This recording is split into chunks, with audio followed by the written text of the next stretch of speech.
In this video, I want to talk about how you can accept an invitation on Temu.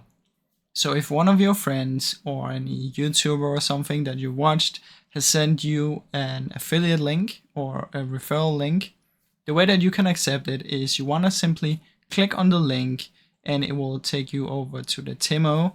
From in there, you just want to download Temu, make an account, and it will automatically accept the invite once you've done all of that. So you don't need to do anything else besides clicking on the link and follow where it takes you to. So if it takes you to the sign up page, you just want to sign up. If you already have it downloaded and it just takes you to the app, you just want to open the app.